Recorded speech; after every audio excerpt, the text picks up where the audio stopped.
I'll call this meeting with Share County Board of Adjustments to order. This meeting will begin with a public hearing.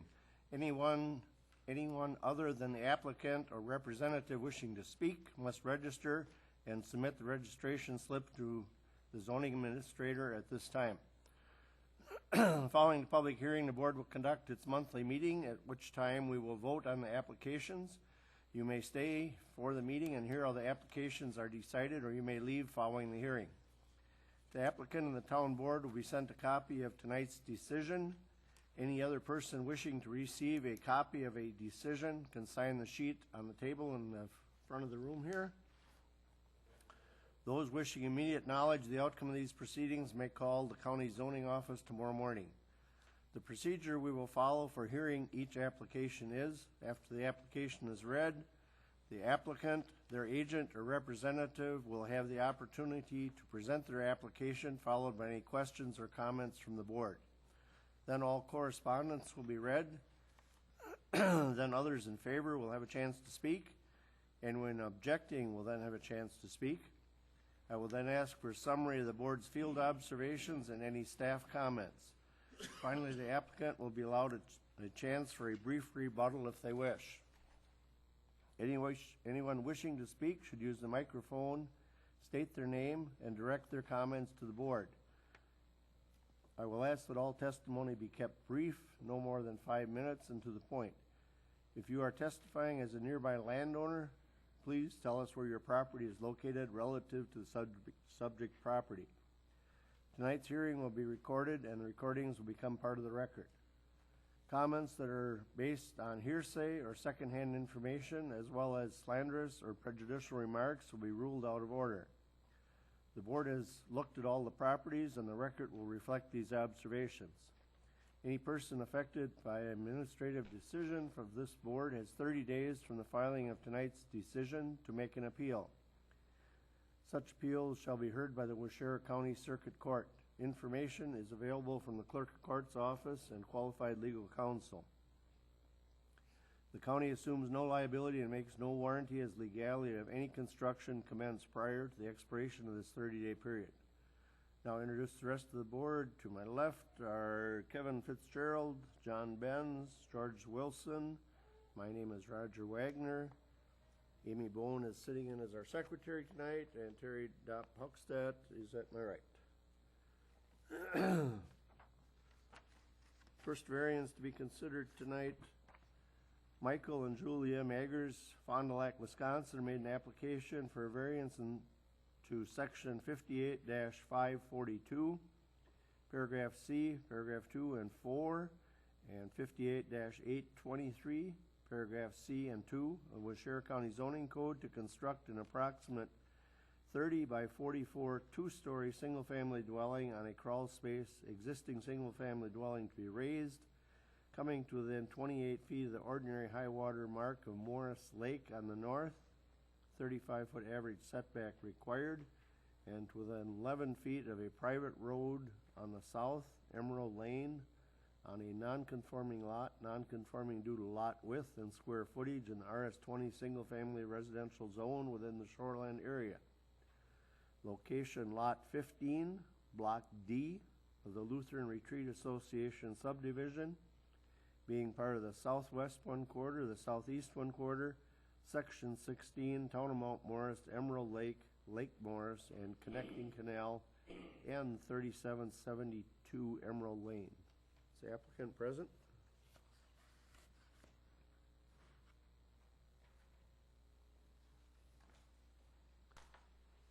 Mike Majors, Fond du Lac, Wisconsin. Jesse Berg, builder. Okay. Okay. Anything you'd have to add at this time, or? Basically what we did is we were in front of you a couple months ago. We took advice from Terry. We reduced the property, the house size to be more in keeping with the neighbors. I did some square footage, and actually with the existing patios and with the existing garage that's there, we're actually ground cover, we're actually less. right now that the ground cover is of the existing 1281, and what we're proposing today is ground cover of 1234. So we've actually removed a lot of stuff, and we're actually asking for more or less ground cover. So we're actually coming back, reducing the house, moving it farther off the lake, and met with the neighbors, the homeowners did, to try to satisfy some of the needs of the association. So had an extensive meeting with the Lutheran Retreat, and actually who had opposed our initial request. We were able to satisfy their concerns, I think, so we felt really good about that. And then we've had conversations with the vast majority of the neighbors around us we've been able to contact, and I think for the most part, appeal most of their concerns, I think, are addressed. I do know that we've got at least one letter that still was not in support, but we do think we've had some people that previously were negative that have at least moved to neutral on what we're trying to do. Okay, just a few general questions then for the record. Has there been a recent survey there? Correct. And you're sure of all the lot lines? Yes. And you stated you've talked to the neighbors and the Lutheran Retreat Association?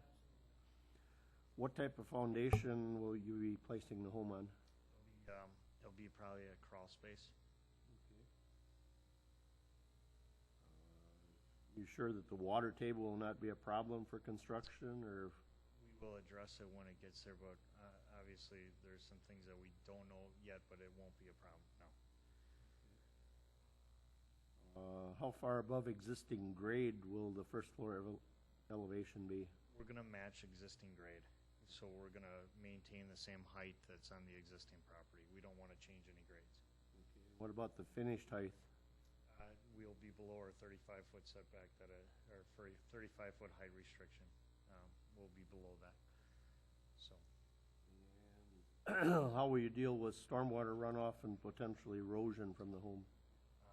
Again, we're gonna default to the erosion control that's needed by shoreline zoning, and we'll follow everything that's needed. Have you considered revegetating the shoreline? Again, talking to Terry and stuff about, we will be addressing that with whatever the DNR proposes.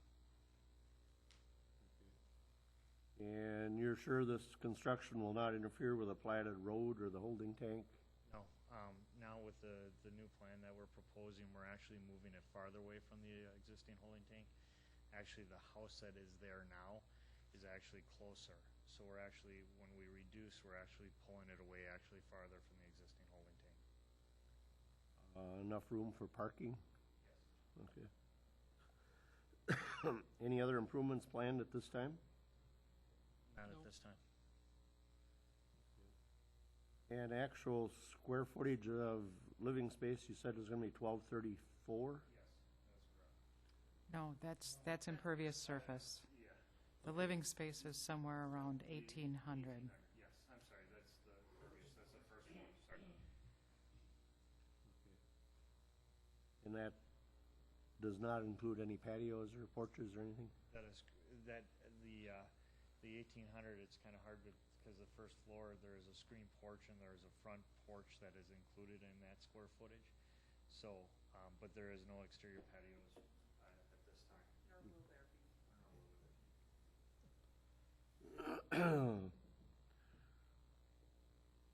You know, what hardships are unique to the property? Limitations, you got water on 3 sides, right?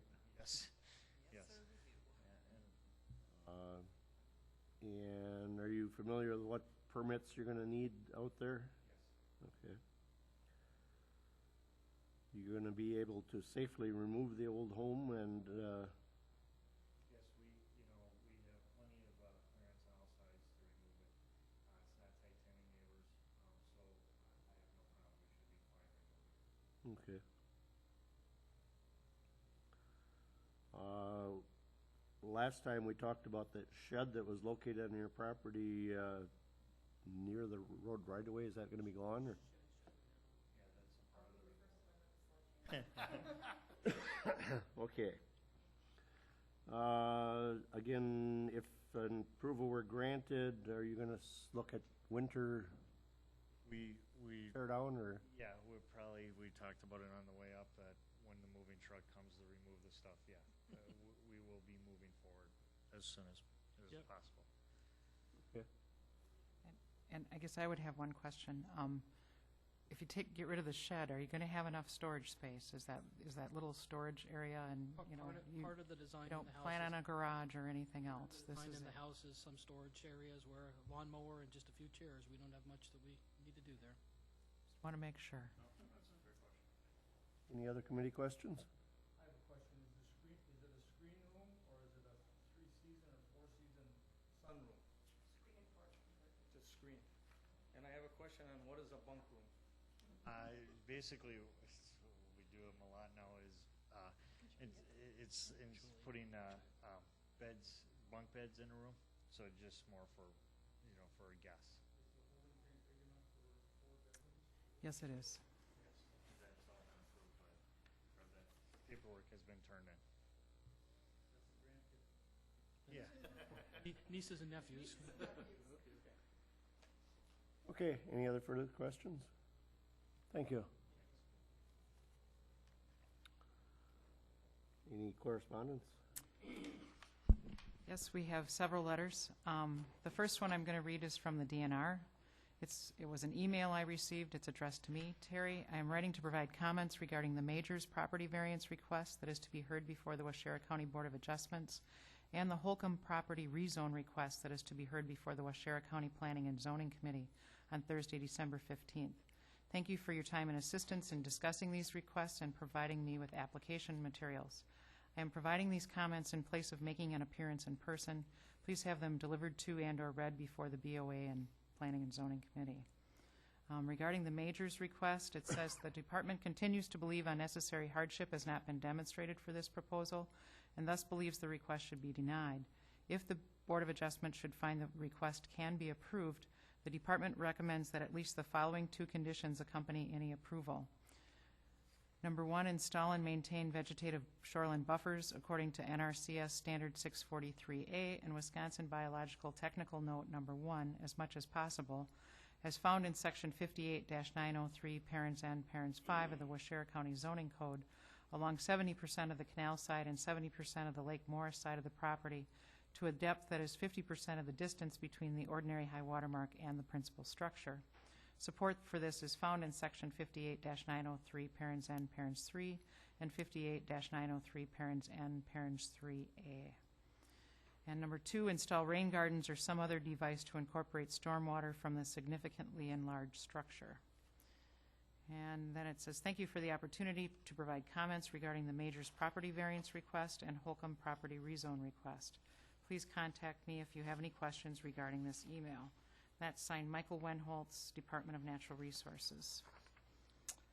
We received an email as well from Hal Neitzel.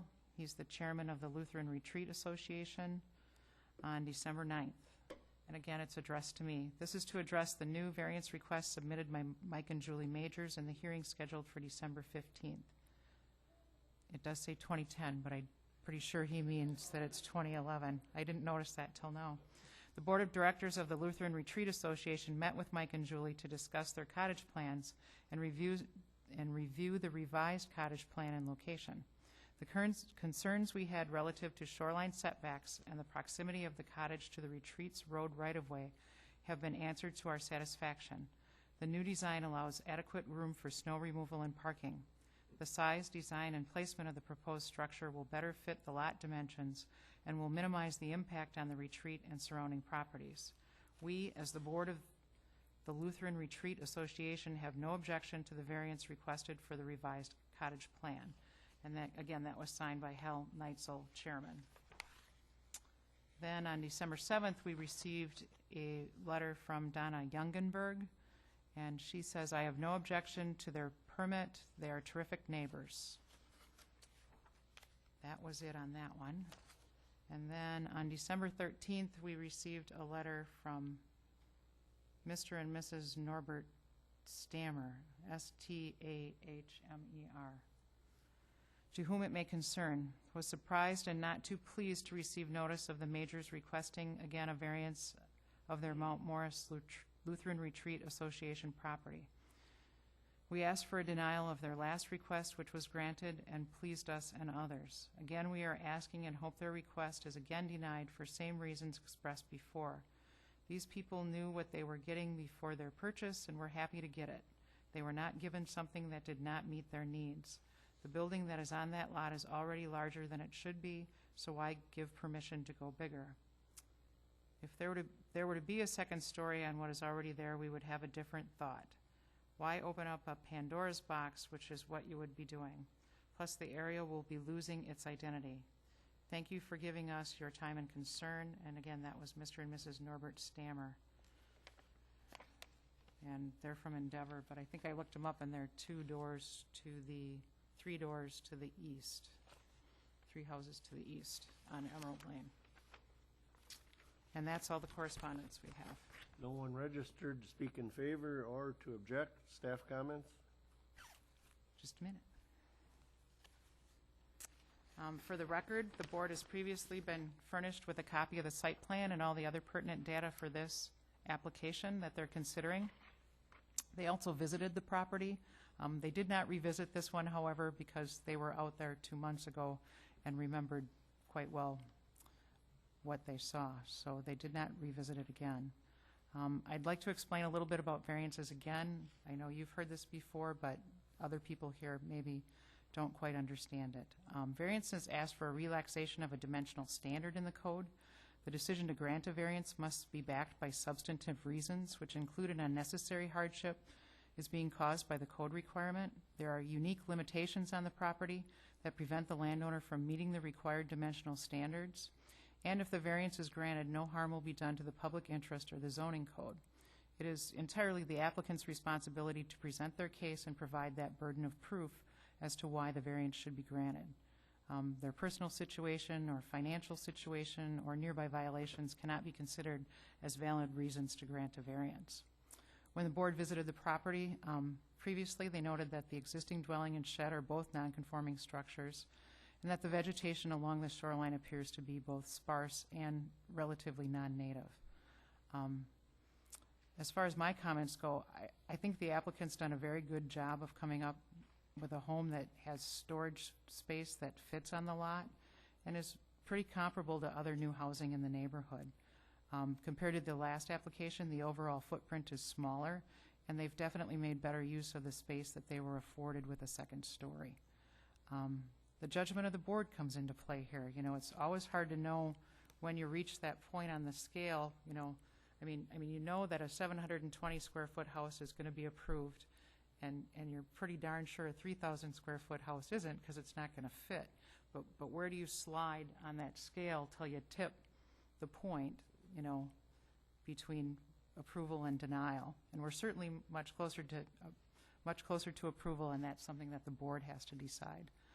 Mitigation such as revegetation and proper stormwater management should certainly minimize the impacts of the proposal, and I'd certainly encourage the board to consider that if they do consider an approval. But with any new development, there's always going to be an impact, so you have to keep that in mind. And that's it for my comments. The applicant have anything in rebuttal? Why don't you come up, please?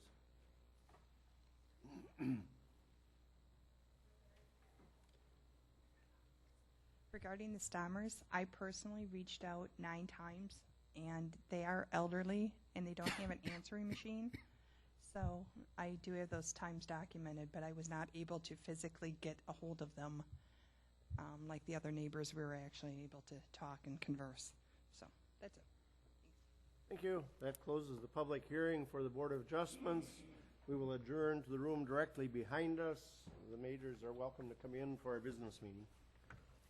Planning and zoning will have their public hearing here next. Oh. Come on, Fred could always keep up.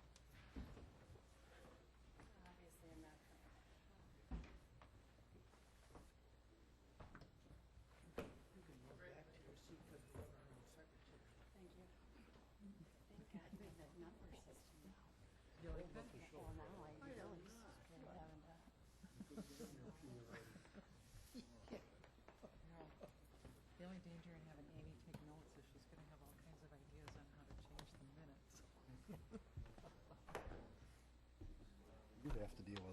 Yes, I do.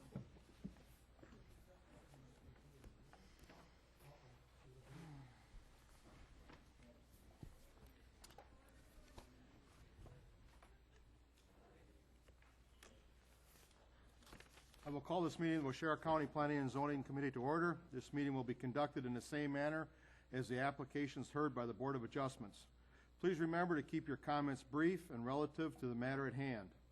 Anyone other than the applicant or their representative wishing to speak at this hearing must have registered. Anyone who has not should do so immediately and submit the registration slip to the zoning administrator.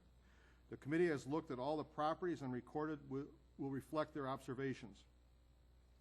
Following the public hearing, the committee will conduct their monthly business meeting, at which time we will vote on the applications. You may stay and hear how the applications are decided, or you may leave following the public hearing. Any person affected by an administrative decision of this committee has 10 days from the filing of tonight's decision to file an appeal. Such appeals are heard by the Waushara County Board of Adjustments. Information and applications are available from the county zoning office. The county assumes no liability and makes no warranty as to the legality of any construction commenced prior to the expiration of the 10-day period. I'll introduce the committee. To my far left, Joe Piaski, Larry Crawford, Fred Gallerup, Robert Wadel, Terry Dopp-Poxted, zoning administrator. My name is Mark Kirschner.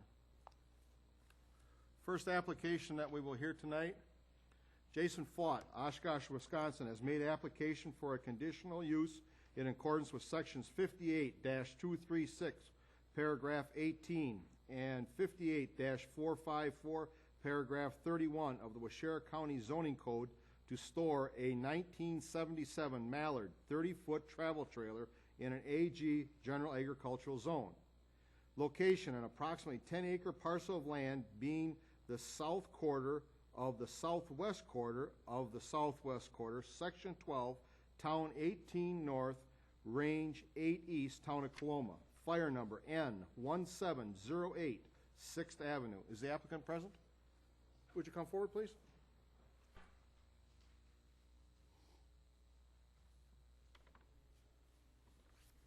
Jason Faught.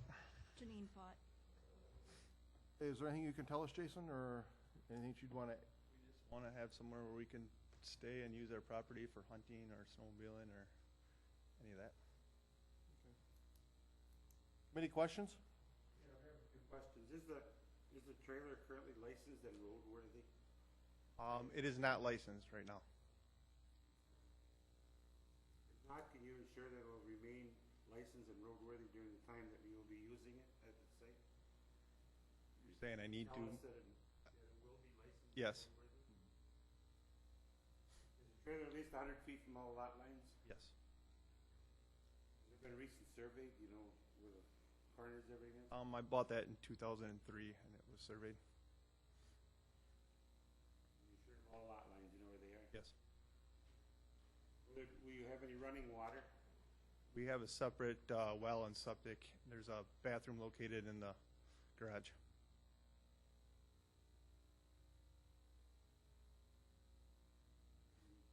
You're planning on using that as a sanitary facility? Correct. Any other buildings or anything else planned out there? No. Has the pole building been converted back to use as a storage building? It is, there's a couple minor things that I have till April 1st to take care of. A couple walls that need to be reduced. Is there any other trailers in the area that you know of? On my property? No, other neighbors? Yes. You planning anything, new driveways or anything different to the driveway? No. You know if the property is in managed forest law?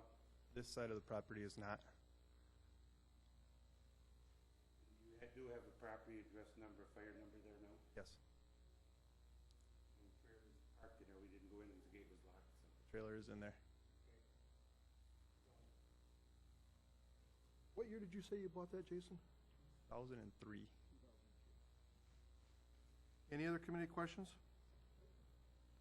Okay, you can have a seat. Thank you.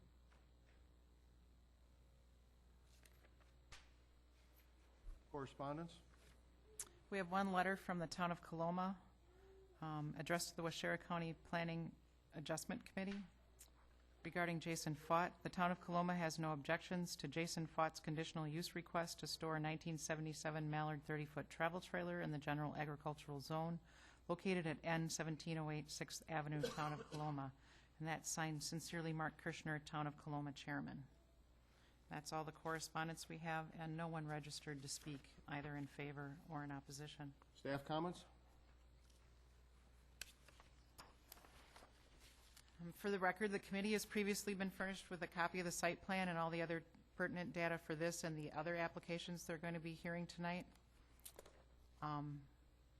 They also visited the property. At this time, I'd like to explain a little bit about conditional use permits because they're different than what the last committee heard. All defined zones have uses that are permitted outright, and along with that, there's uses that may be permitted provided certain conditions are met. And that's what we're looking at here. It's sometimes called a special exception permit. It's a use that may be permitted provided that certain parameters can be complied with so that the use remains in keeping with the surrounding area and the uses in it. In some counties, again, these are called special exception permits.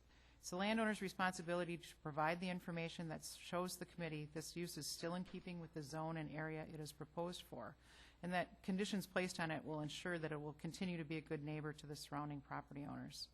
When the committee visited the property, the gate was locked, so we couldn't gain access back to the area where the travel trailer would be, but they did note that the unit was not visible from the road.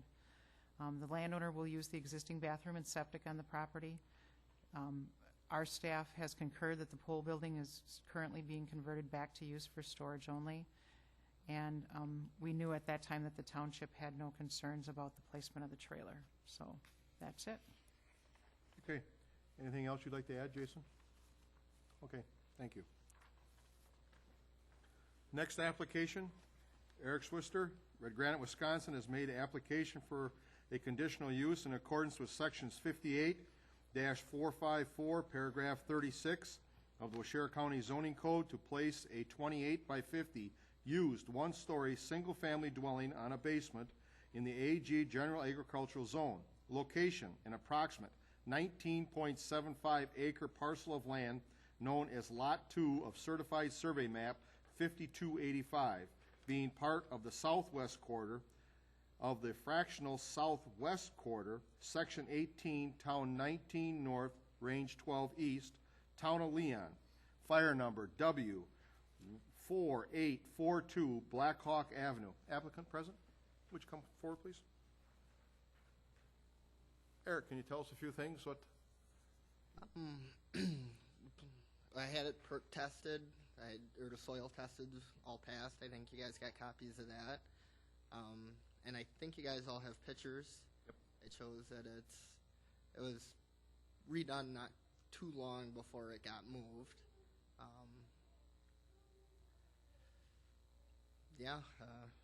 A full basement underneath it, new well, new septic. Okay. Committee questions, please? Are any additions or alterations planned to the home? No, sir. Are there other buildings planned? Garages or? Not at the time, but eventually I think I would like to put a garage up. What type of foundation will the home be placed on? Put on a full 8-foot basement. And will the brick siding be redone on the home to look similar to the photos? Yes, sir. We talked about that not being there when it's moved. Yeah. Where is the home now? It is actually in Valders, Wisconsin. So it's up on the other side of the lake. The gentleman that's moving it has been in it for almost 50 years moving houses. If you got his name or his card. But out of all the years he's done it, he's never had an insurance claim. I thought it was pretty good. He moves about 50 houses a year on average. Do the pictures of the home accurately represent its present condition? Yes. And will you use the existing driveway? Yes. Will you make any improvements to that driveway? Yeah, I am hoping to do gravel, at least for a good portion of it. No, it's just a dirt driveway. Yes. And it might need a little work by the road, because we It's, yeah, kind of scraped our muffler because we came in Yeah. the other way, yeah. Yeah, make, come out a little straighter, that would probably help too. Do you already have a uniform address or fire number? yes, sir. Yes, Has there been a recent survey? yes, Know what the lot lines are? Are you sure of those lot lines now? Yes, that's the case. yes. If an approval is given tonight, when do you plan to move the home onto the property? Spring. I'm tentatively thinking mid to late March is what I'm hoping for. Any other committee questions? Okay. All right, thank you, Eric. Correspondence. We have one letter from the town of Leon addressed to me. Dear Ms. Poxat, the board of the town of Leon heard a request from Mr. Eric Schwister to allow him to move a home onto property he owns on Blackhawk Road near 24th Avenue in the town of Leon. The board reviewed photographs of the home presented by Mr. Schwister and located the property on the plat map. After consideration, Supervisor Heisey moved and Supervisor Mansky seconded the motion to allow Mr. Eric Schwister to move the home represented in the photographs onto his property on Blackhawk Road in the town of Leon. Motion passed unanimously. If you have any questions, please contact me. And that signed, thank you, Lauren Engen, clerk of the town of Leon. E-N-G-E-N. Oh, and that's the only correspondence, and no one registered to speak or... Staff for comments, either. please. Okay, we're looking at another conditional use, that if we put conditions on it, it's going to fit in with the neighborhood. It's very similar to the last one. When the committee visited the property, they noted that the proposed home location is well off the public road.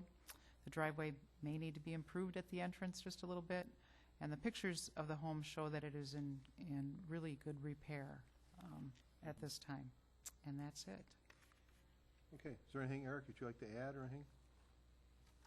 Okay, thank you. Next application that we'll hear tonight.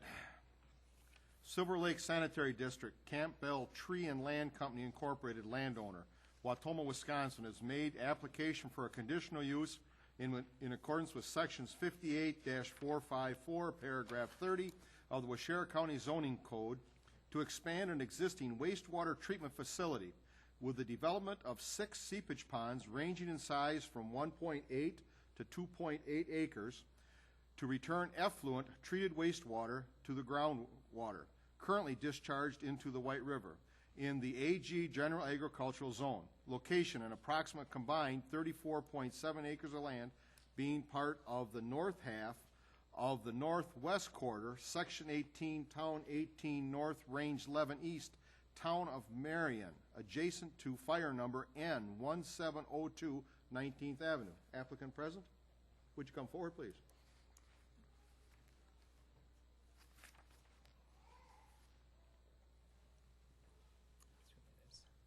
State your name for the record, Joel. Yeah, my name is Joel Jadarski. I'm the superintendent for the Silver Lake Sanitary District. I know you guys are familiar with the parcel.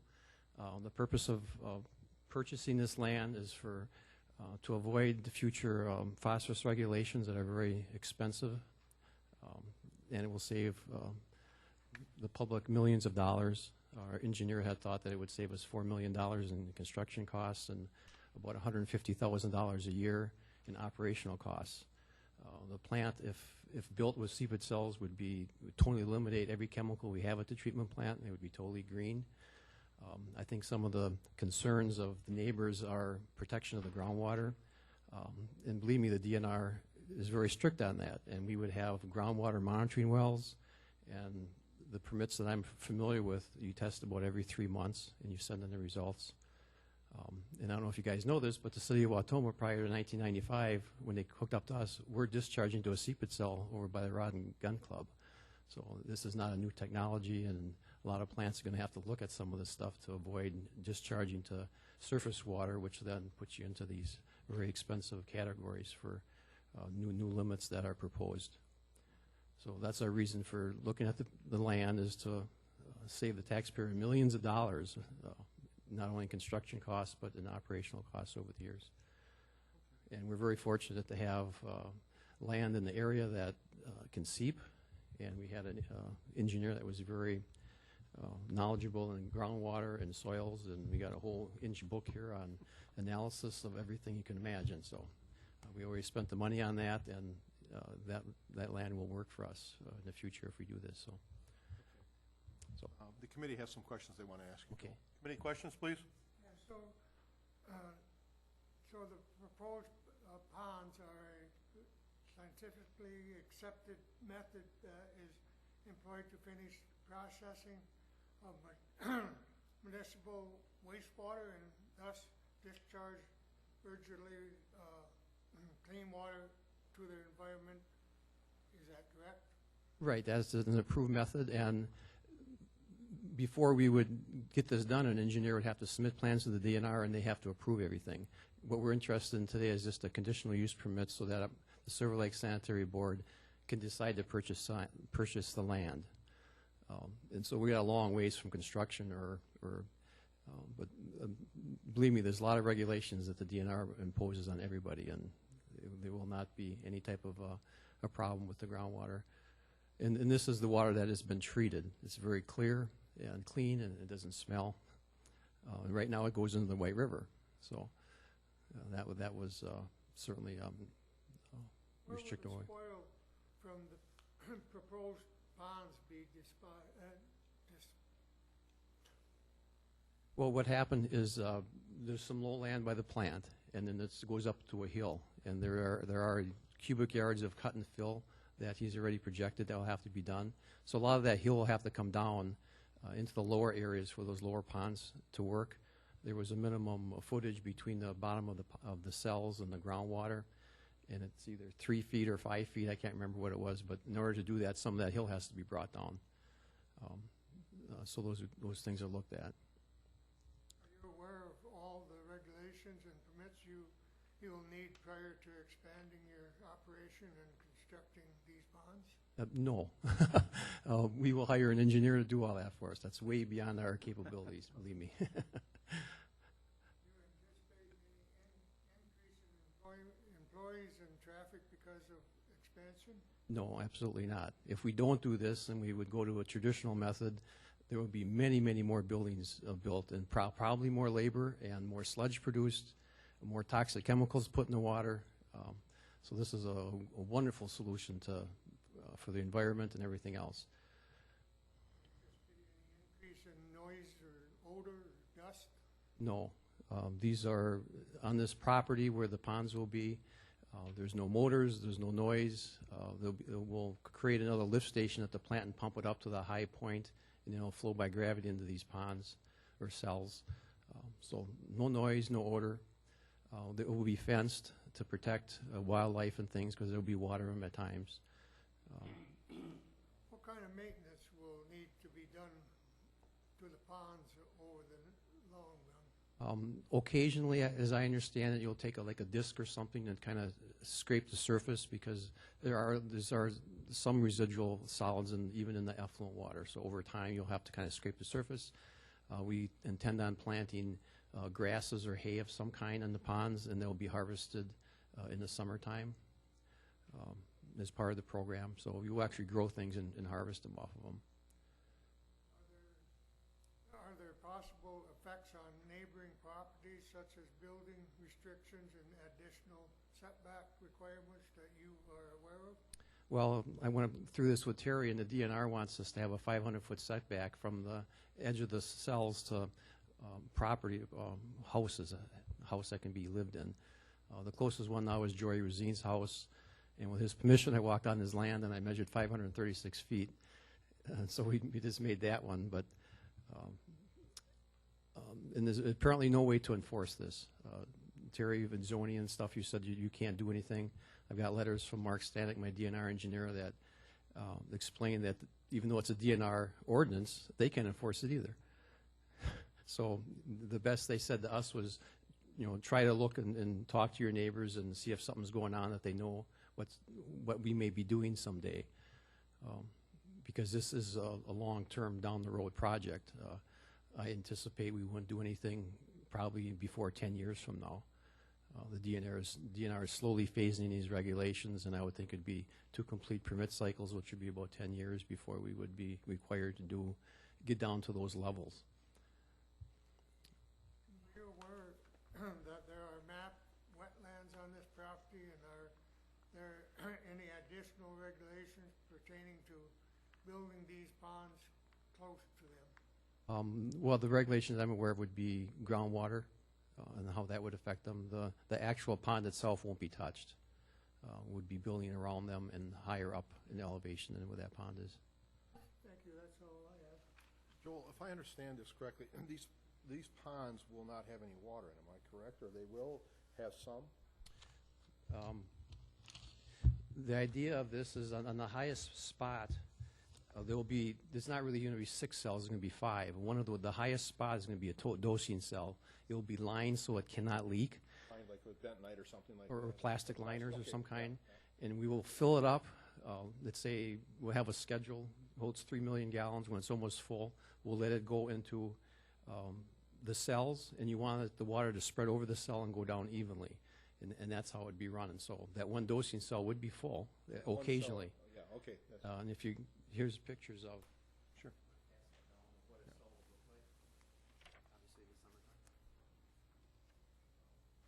Our engineer that we hired had worked for the DNR for 12 years in soils, and he's very familiar with this, and we felt very comfortable hiring him. And this is a picture of the Evansville, Wisconsin treatment plant just south of Madison, and he was the engineer that redid their plant and these cells. And then, as you're saying, then the crops and that can be harvested off in there? Yes, or whatever. yeah, you'd like to plant them. There's a lot of treatment plants around here, including Plainfield, that spray irrigate their effluent. I think it's Plainfield, so not a new technology, and Yeah, I know that Breakbush Brothers do the same thing down there. yeah. Okay, that's all I have. Okay. Thank you, Joel. Here, we'll give you back this. Okay. Thank you, Joel.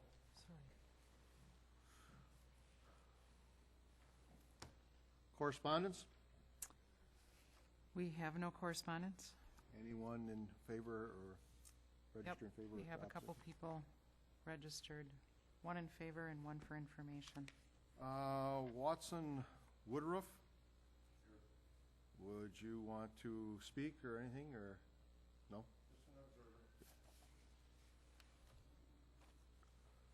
Michael Solzek? Subject? Okay. Well, I like you guys. I like you guys. Okay. No, any staff comments, please? Sure. You're doing all the talking tonight. Yep. Another conditional use permit that, you know, as long as it's located with conditions, it should fit in with the neighborhood. When the committee visited the property, they noted that the proposed process will provide for a cleaner end product and will recharge the groundwater that rather than being discharged to the surface water. They also noted there's ample room for the ponds on the proposed parcel. And they also discussed that regulations, including any setbacks required by other state or federal agencies, would be the responsibility of the Silver Lake Sanitary District. To follow up on that, I talked to not Mark Stanek, because I don't have his phone number. I talked to David Sturts, who does the other municipal treatment plants. And basically what he told me is that they advise anyone that's thinking of doing this to look at purchasing property around the area so that the setbacks, you know, they can ensure that the setbacks will be met, or try to obtain a permanent easement so that there isn't a problem, and that they also have the ability to adopt an ordinance themselves. They are really a municipality that can adopt an ordinance that would regulate building within the setback area. So they have those 3 options, you know, either singly or in some combination that they can do to address that. So I just wanted to make that clear. He didn't really give me a letter, but that's what he told me several times. So that's it for my comments. Okay. Anything else you'd like to add, Joel? Okay. All right, thank you. The next application that we will be hearing tonight is a zone change. Peggy Holcomb, Oak Creek, Wisconsin. Stephen and Mary Werner, landowners, have made application for a zone change in accordance with sections 58-131 through 138 and 58-541 through 543 of the Waushara County Zoning Code from an AG General Agricultural and an O-P Parks and Recreation to an RS-20 Single Family Residential for the purpose of creating 2 residential lots, meeting the minimum lot size requirements and enlarging an existing parcel within the shoreland area. Location, 2 parcels combined being approximately 3.31 acres, known as part of the Round Lake Government Lots 2 and 9, being part of the southwest quarter of the northeast quarter, Section 35, Town 20 North, Range 11 East, Town of Springwater, Round Lake, fire number W5445, Aspen Road. Applicants present. Would you state your name for the record, please? Peggy Holcomb. And Todd Schiedemeier, co-owner. Okay. Anything that you can tell us or give us any information on this? Since the Wait, application. pardon me. It's Holcomb.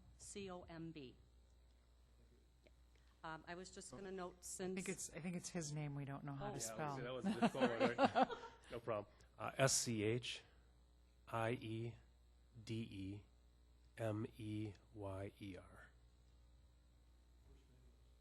TODD.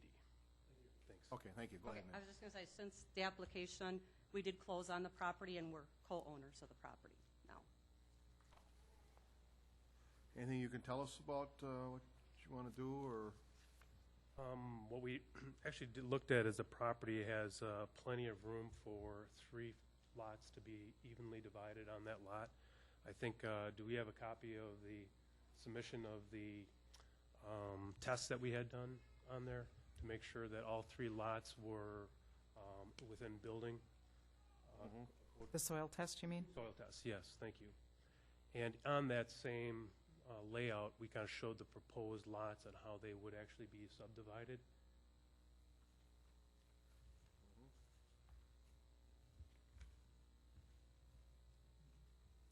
And I think we worked with Mark to just make sure that we were submitting the proper information. Rick. I'm Rick. Did I say Mark? Hello, sorry. Okay. Committee questions, please. Basically, you're planning on making 2 lots that meet the minimum lot size requirements and enlarge the existing non-conforming lot as well, yielding a total of 3 lots out of the 2 existing parcels that are there. Is that correct? That is correct.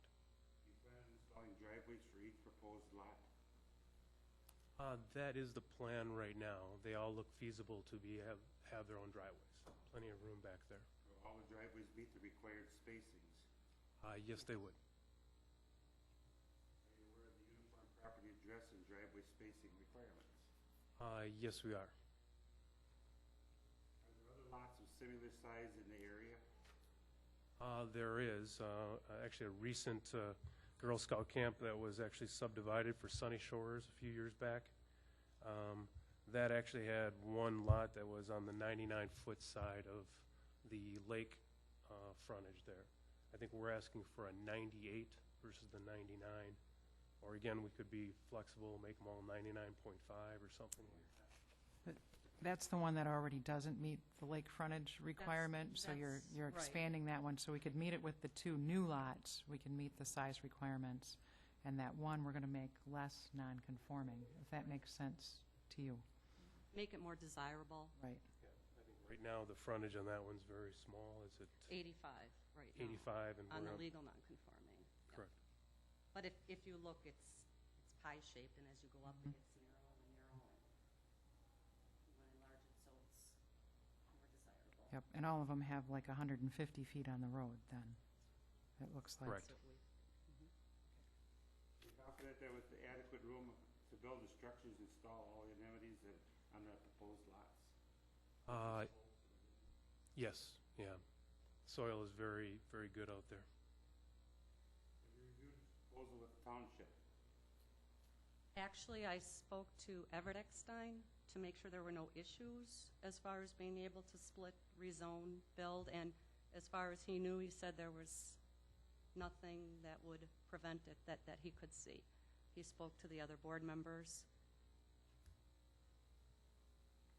Preliminary soil work shows that all lots will pass for a mounded better septic system, is that correct? Yes. What are you planning on doing with the existing structures? Do you plan to remove any or all of them? Well, the house that's there now, yes. Yes, I would most likely eventually tear down and rebuild on that lot, which would end up being the center lot.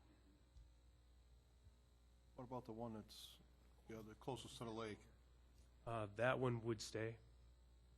That one is in halfway decent condition.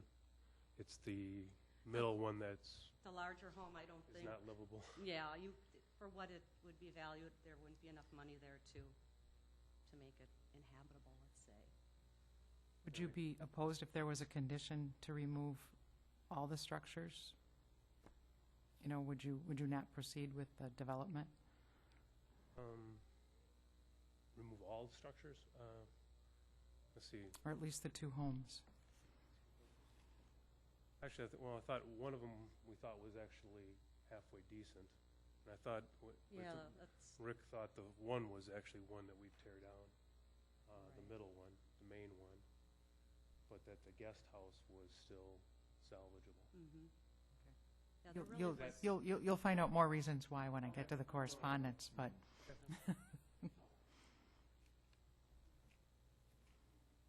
You know that quite a few trees have been damaged and destroyed. Do you plan on replacing any of those that were along by the shoreline? The only trees that we cut and removed were trees that were damaged in the recent storm, Labor Day storm, or prior to that. We did not cut or tear down any trees, remove any trees that were not damaged or already. There was a huge one on the house. And anyone that was falling over, damaged, that's what we had removed. Yeah, none of the clearing was moved for any particular possible structures. It was just clear up any danger of trees that were half fallen over. You couldn't even get down the driveway after the storm.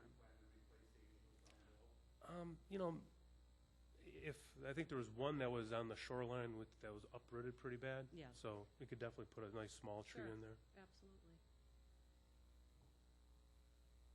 Are you planning any deed restrictions to the lots? Nothing that I'm aware of, no. You're aware of the surveying and county review and fee requirements for lots? Yeah, maybe I'm not, if someone could explain that, just to make sure. sure. If they were to approve this, you would have to have a certified survey map done. Yes. Correct, yeah. And in addition to paying the surveyor, there are some review fees with our office that you would have to pay, and then there's a recording fee. Sure. We review it to make sure that it meets all the zoning requirements and the requirements of this zone change if it's approved. And then there's some recording fees. So there are fees that are involved. We just, you don't just draw it on a piece of paper and take it down. There's a process to go through. Okay. If the approval is granted, when would a certified survey map be ordered for this As project? possible. Yeah. I like the little drive. Oh, this is a steep one, isn't it? They were a little nervous when I said we were going in there. Oh, really? Yep. Okay, any other questions from any of the committee? I guess I have a question. That little building that looked like at the far right-hand side of that property that we looked at specifically, that's the building that you think is salvageable and Correct. Yes. that was awfully close to the water. And, well, I'm not a builder, but it looked like it was, in serious need of some repairs, but I guess that's a call that you'll have to make. Yeah, definitely. We had a builder look at it, and we need to have the soffits redone on there. But there's really no water structure, no mold problems on the inside. It's actually pretty clean. The house is the one that's got all the mold and is almost unlivable. Right. Yes, they are. Mm-hmm.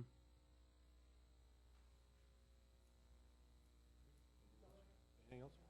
Anybody else? Larry, Bob? Okay, thank you very much.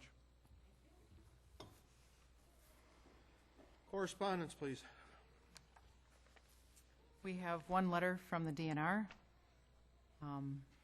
Was received by email yesterday on the 14th of December, addressed to me. Terry, I'm writing to provide comments regarding the Majors property variance request that is to be heard before the Waushara County Board of Adjustments and the Holcomb property rezone request that is to be heard before the Waushara County Planning and Zoning Committee on Thursday, December 15th. Thank you for your time and assistance in discussing these requests and providing me with application materials. I am providing these comments in place of making an appearance in person. Please have them delivered to and/or read before the Board of Adjustments and Planning and Zoning Committee. Regarding the Holcomb request, it says the department has two concerns with the rezone request. One is that the on-site inspection report form dated 8/29 of 2011 indicates the northwestern portion of the lot has a very steep slope. The department recommends that each of the proposed lots include conforming building sites. If each lot cannot include a conforming buildable site, the request should be denied. The other concern is that as proposed, it would create two new properties with nonconforming structures within the ordinary high watermark setback. It is the department's understanding that the two existing cottages and garage on the property are in need of repair, and thus the department recommends an approval include a condition to remove the existing nonconforming cottages, which are the structures within the ordinary high watermark setback. Thank you for the opportunity to provide comments regarding the Majors property variance request and the Holcomb property rezone request.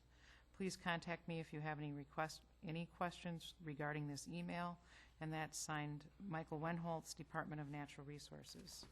And that's the only correspondence, and no one registered to speak in favor or in opposition. Staff comments, please. A rezone is a little different than the other applications we've been hearing about.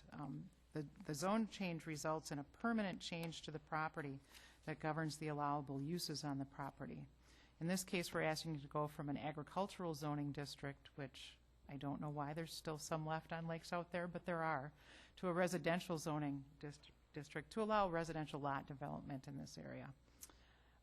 It's a three-step process, with the Planning and Zoning Committee being the first body to review and decide whether to approve or deny. Then the application goes to the full county board, and then it goes to the township where the property is located.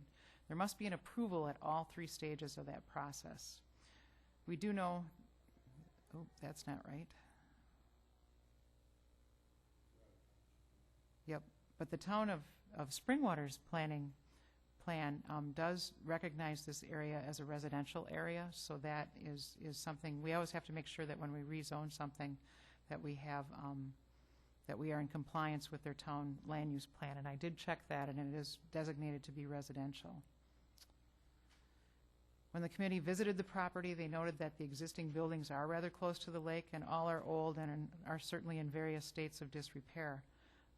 Soils have been done, identifying a location for a new septic on each lot, and address numbers will need to be assigned once permanent driveway locations are determined. I want to mention two things. One, and this goes along with what the DNR said, is we do want to be careful about creating lots that have non-conforming structures, because inevitably they come before the other board here, and the closer they are to the water, the more non-conforming they are. And you're very likely right that the septic system for that one cottage is probably within feet of the lake. So we have some environmental concerns, and we have some concerns about future development on the property. You should probably also know that only one dwelling per parcel is allowed. So to have a home and a guest cottage is not something that would be permitted under any of our zoning. So even if it's existing. And then the other thing that I wanted to mention is that our code does require trying to have a vegetative buffer along the shoreline within 35 feet of the ordinary high water mark. So it does require replacing vegetation even if it's damaged or destroyed in a storm. So the trees that came down that are close to the shoreline, if there's not 1,000 of them, and it's not going to grow because it's too dark, you should be replacing those trees. And that's it for my comments. Okay. Anything that you would like to add, folks?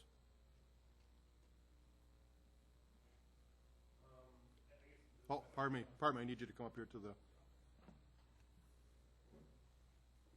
It's just that Just to make sure I'm clear on that, Terry, that the one with the guest house that's on there then, that is actually claimed as the main structure, so therefore, you could not put another house onto that structure. Once you split the property, it becomes the main structure. I gotcha. Okay, and is there considerations on if you add to that structure? There are limits on that, and it's limited to 50% of 50%, its right, assessed of that. value, Okay. which I'm afraid isn't going to be very much. Sure. So, Agreed. you know, if they approved it and there was not a condition to remove it as part of the approval, that limitation would be there. Okay.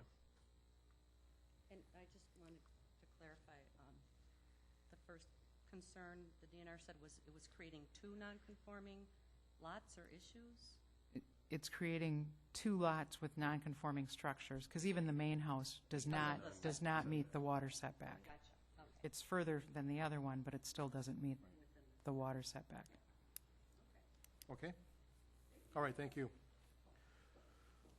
Okay, that concludes our public hearing applications. We will now move on to our business meeting. Roll call showing that everyone is present. Approval of the agenda, please. Motion made by Larry, seconded by Fred, to approve the agenda. Any questions on it?